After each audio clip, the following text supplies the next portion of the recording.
menciptakan lingkungannya yang bisa dan tidak cocok untuk bertanam. Nah, ya selanjutnya mereka pada umumnya kan hidup secara nomaden. Nah, terdapat berbanding terbalik dengan kejadian mereka itu pada masa karena ada kota Mekah tersebut. Nah, kota Mekah itu terletak di posisi yang sangat strategis di mana kota Mekah itu bertaraf internasional karena posisinya itu berdekatan dengan kawasan persimpangan jalan hubungan jalur perdagangan dan jaringan bisnis dari Yaman ke Syria. Jadi banyak perdagangan yang melewati kota Mekah jika ingin berdagang dari Yaman ke Syria dan menghubungkan jaringan bisnis lainnya. Nah, bangsa luar itu pada umumnya berwatak berani, keras dan jelas. Mereka telah lama mengenal agama Ibrahim yang dipengaruhi oleh nenek moyang mereka, tetapi agama tersebut perlahan-lahan terpudar. Nah, oleh karena itu mereka membawa patung berkepala dari babi yang mereka sembah untuk berhubungan dengan Tuhan mereka. Sayangnya kemajuan dan kekayaan mereka pada saat itu juga memiliki latar belakang dari seringnya perang antar suku.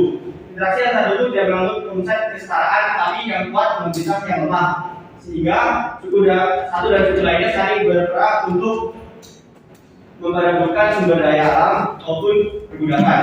Nah, ini yang moralitas yang dimiliki oleh bangsa Arab ini menjadi sebuah pertanda bahwa bangsa ini menunjukkan bahwa agama yang tauhid, sebuah agama yang bersatu membawa persatuan dan kebaikan di tanah Arab.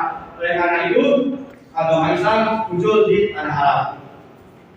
Nah, yang kedua sejarah peradaban Islam awal. Nah, kota Mekah yang terletak di Tiongkok sekitar 48 mil dari laut Barat Merah dan menjadi tempat yang bersejarah. Karena di tempat itu pertama kali Nabi Muhammad diangkat menjadi nabi.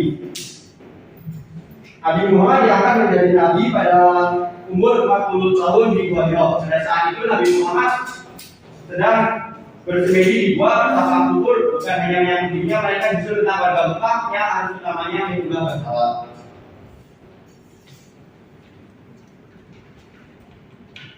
Tahun dari 610 sampai 622 Masehi Hijriah, Nabi berusaha untuk menyebarkan Islam di Mekah, tapi tak terlalu memudahkan. Banyak orang musyrik yang marah dan menghina dan mengacau umat Islam karena Nabi membawa agama yang berbeda dengan agama nenek moyang mereka, sehingga terdapat banyak pertentangan dari masyarakat kota Mekah pada saat itu. Nah, di tengah-tengah itu Allah menurunkan wahyu memberitakan hujjah kepada umat dunia, kepada umat Islam. Inna adi waqsiyah fa iya fa'budna. Sesungguhnya bumi Allah itu luas, maka sembahlah aku saja.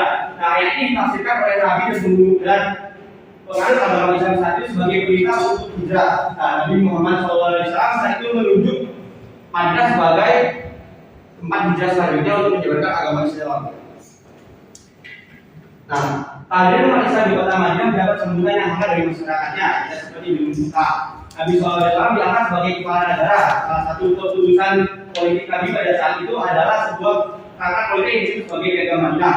Piagam Madinah ini membuat tata hubungan di antara suku-suku yang bertikai di Madinah dan upaya titik temu di antara mereka tanpa menggunakan keberadaan kelompok atau etnis yang berbeda. Jadi, Piagam Madinah ini mengatur satu suku dan suku lainnya tanpa memandang perbedaan yang ada di antara mereka.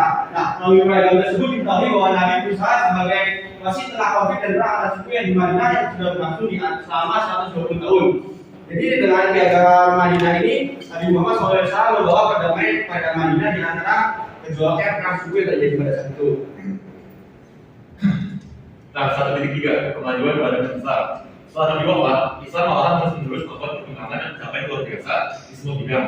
Di bawah pimpinan dinasti Umayyad pertama, kontribusi dinasti Umayyad terhadap perkembangan dan kemajuan Islam sangat banyak. Nah, setelah runtuhan dinasti Umayyad muncul dinasti Abbasiyah. Dinasti Abbasiyah memiliki kemajuan sangat pesat di bidang ekonomi, bidang perdagangan, bahkan di bidang kesenian. Dinasti Abbasiyah di bawah pimpinan Harun al-Rashid dari 786 sampai 809 Masehi menjadi panutan bagi seluruh kerajaan yang ada di bumi. Kemajuan utama Abbasiyah di bidang pengetahuan di bawah pimpinan Khalifah Al-Ma'mun 813 sampai 833 Masehi. Jadi kita ada gambar dinasti Abbasiyah pada zaman dulu. Lalu, namun kejayaan dinasti Abbasiyah terhenti pada tahun 1258 ketika melakukan menyerang Baghdad, menghancurkan istana, bangunan dan masjid yang menghiasi ibu kota kerajaan Abbasiyah. Khalifah dan keluarganya beserta sebagai pusat penduduknya terbunuh. Beberapa berhasil melarikan diri, beberapa menetap di Mesir dan daerah lain. Tak lama lagi, kekuatan politik Islam telah memudar. Konflik dan pertengkaran antara dinasti itu menjadi dunia muslim secara keseluruhan sedang mengalami kemunduran. Dinasti Umayyah. Berikut adalah nama 14 khalifah dari dinasti Bani Umayyah yang berkuasa, di mana yang pertama ada Muawiyah bin Abi Sufyan sebagai pendiri, dan masa kejayaannya berada di pimpinan Walid bin Abdul Malik. Dinasti Umayyah dan kemajuannya. Sebagaimana kita ketahui, dinasti Umayyah itu merupakan persatuan dari berbagai bangsa. Ada Spanyol, Afrika Utara, Suriah, Palestina, kemudian Arab, Irak, Afghanistan, Pakistan, Uzbek, dan Kirgiz. Nah, karena berbagai dari persatuan bangsa tersebut timbul benih-benih kebudayaan dan kemajuan Islam. Dinasti salah satunya itu adalah dinasti Umayyah berhasil mengubah bahasa administrasi negara dari bahasa Yunani ke bahasa Arab. Tak hanya mengubah bahasa negara, khalifah yang saat itu dijabat Abdul Malik bin Marwan juga mengubah mata uang memakai daerah-daerah yang menguasai Islam. Sebelumnya memakai mata uang Bizantium dan Asia seperti dirham dan dinar. Sebagai gantinya, Abdul Malik mencetak uang sendiri tahun 450 Masehi, memakai kata-kata dan tulisan bahasa Arab. Abdul Malik juga membangun monumen Islam sejarah dan juga membangun layanan pos dengan menggunakan layanan kuda antara Damaskus dan ibu kota provinsi lainnya. 100 tahun setelah Nabi wafat, Azad juga sudah berkumandang 5 kali dalam sehari di seluruh Eropa Barat, Daya, Afrika Utara, dan Asia Barat dan Tengah. Selanjutnya dinasti Abbasiyah dan kemajuannya. Khalifah Islam ketiga setelah Nabi Muhammad, dinasti Abbasiyah berkuasa selama 5 abad dan berhasil menjadikan Islam sebagai pusat pengetahuan dunia. Pendirinya adalah Abu al-Abbas Abdullah bin Muhammad Masafah, dan masa kejayaannya itu ada pada Khalifah Al-Rashid.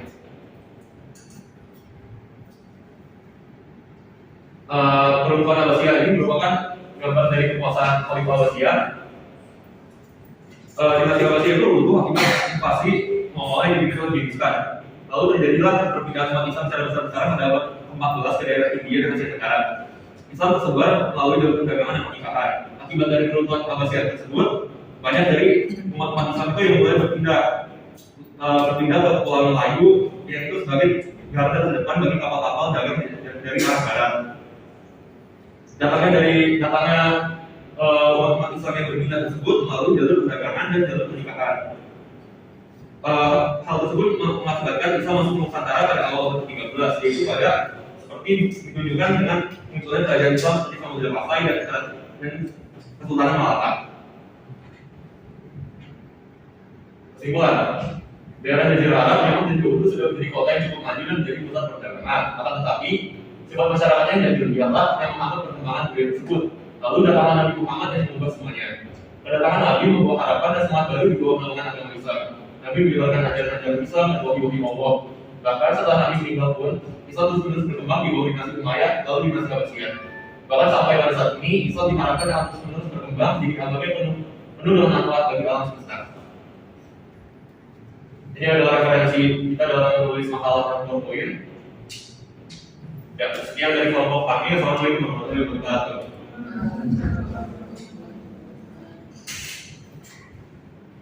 Ada yang mau nanya? Perkenalkan, nama saya Muhammad Randi Wahid. Saya bertanya kepada kalian, Nabi Muhammad hijrah dari Mekah ke Madinah itu pada tahun berapa kemudian? Terus kemudian di Madinah itu berapa lama sebelum kembali lagi ke kota Mekah? Terima kasih. Oke. Satu-satu ya, tanya jawabnya.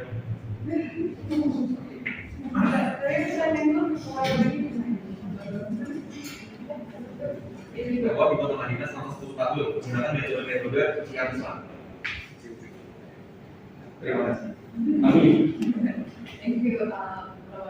Tidak ada syarikat. Mengenai waktu yang sudah pindah, tadi kan katanya bisa mendamaikan perperangan dan tersebut. Itu gimana ya? Kok bisa untuk itu juga? Kok bisa? Boleh dijelasin lebih lanjut ya? Terima kasih. Ada yang nanya lagi? Silakan. Saya sama kedua dari kedua menanyakan tadi hijrah Islam itu diceritakan hijrah Madinah. Terus pertimbangan dari Nabi Muhammad kenapa milih Madinah sebagai tempat hijrah itu apa? Doa dan umat Islam. Namun selain doa itu bisa saja ada hal-hal lain yang menyebabkan Madinah dipilih. Contohnya itu ada. Nah, sebelum Madinah itu memiliki pengalaman berperang, suku Aus dan suku Khazraj, di mana komunitas Yahudi Madinah tidak pernah akur. Nah, oleh dikarenakan itu Nabi Muhammad memilih Madinah untuk mendamaikan peperangan antara suku tersebut dengan cara mendirikan keagamaan yang sudah dijelaskan tadi. Nah, yang ketiga, Rasulullah memiliki hubungan darah dengan penduduk Madinah. Kebetulan antara Madinah itu juga cukup strategis, di mana Madinah itu merupakan wilayah di mana di sebelah timur dan Madinah merupakan wilayah yang kejal dan dataran tinggi dan dataran rendah yang penuh dengan bebatuan keras sehingga menyulitkan siapapun terutama musuh untuk memasuki kota Madinah. Ada yang bertanya lagi? Ke depan.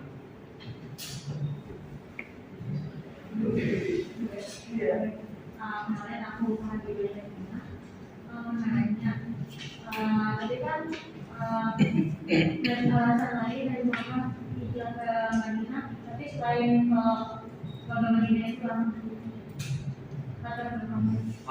Kurang terdengar. Ini alasan lain kenapa dari Muhammad hijrah ke Madinah, tapi selain Madinah itu ikamah gitu.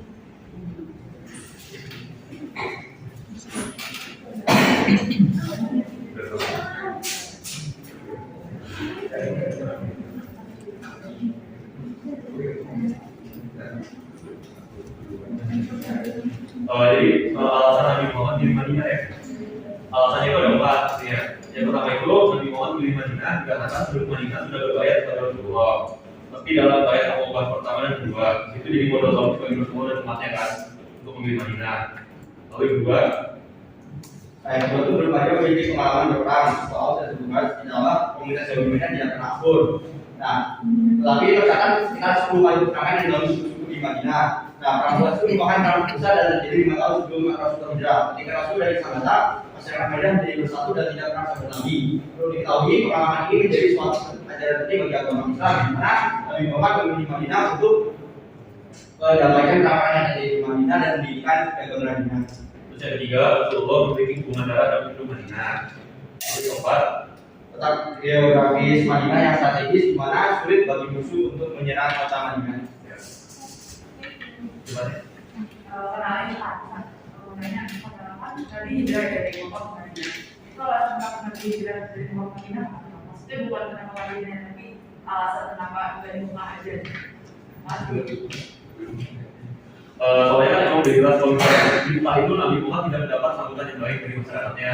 Makanya Nabi Muhammad itu dikucilkan, Nabi Muhammad dicaci maki, sehingga Allah menurunkan wahyu yang menyuruh, yang intinya itu menyuruh buat Nabi Muhammad untuk hijrah ke Madinah. Terutama setelah beribadah Nabi Siti Khadijah dan bahkan Nabi Abu Thalib, keadaan dan kemasukan di alami Nabi dan umat Islam di Mekah itu semakin parah. Sehingga Allah menurunkan ayat kepada Nabi agar Nabi hijrah ke kota lain dan Nabi memilih kota Madinah. Perkenalkan nama saya Ahmad dari Union 2. Seperti yang kalian tahu, perjuangan yang dihadapi oleh para nabi dan agama kita untuk menjadi agama yang seperti sekarang ini sangatlah banyak. Menurut kalian, apa masalah modern yang kita hadapi sebagai seorang muslim dan bagaimana kita memprioritaskan agama kita? Kan gimana Islam belum tersebar, tidak masih banyak orang yang tidak tahu tentang Islam. Karena masih banyak kaum Quraisy yang bermusuhan dengan ajaran ini dan memerangi dan menyakiti kaum muslim. Sedangkan di zaman modern sekarang sudah tidak terjadi hal-hal seperti itu lagi. Dimana sebenarnya kan butuh damai dan tenang. Nah, tapi permasalahan di zaman modern yang menurut saya dan Pak ada di dalam itu bukan antara Islam dengan agama lain atau suku lain, tapi antara Islam dengan perkembangan zaman ataupun pergaulan yang saat ini makin ada.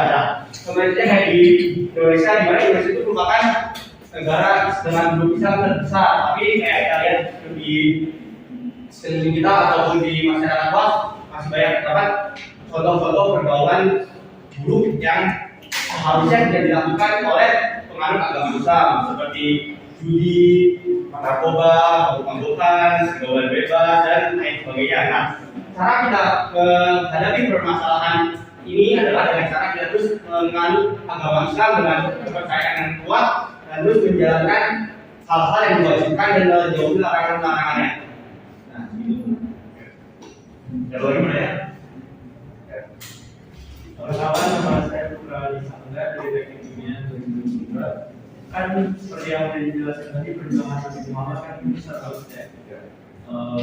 Gimana caranya kita menghargai dan meneruskan perjuangan itu pada zaman sekarang.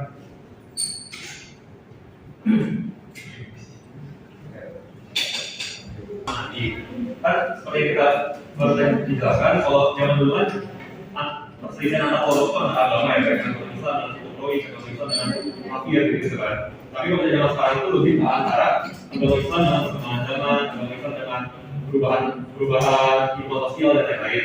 Dan bagaimana cara kita mengambil perjuangan Rasul itu bisa seperti kita terus berpegang teguh pada ajaran yang telah diberikan oleh Rasul, itu agama Islam. Terus itu balik lagi dari kita sendiri, bagaimana cara kita untuk tetap berpegang teguh kepada agama Islam seperti menjalankan perintah Allah dan jauhi larangan-larangannya.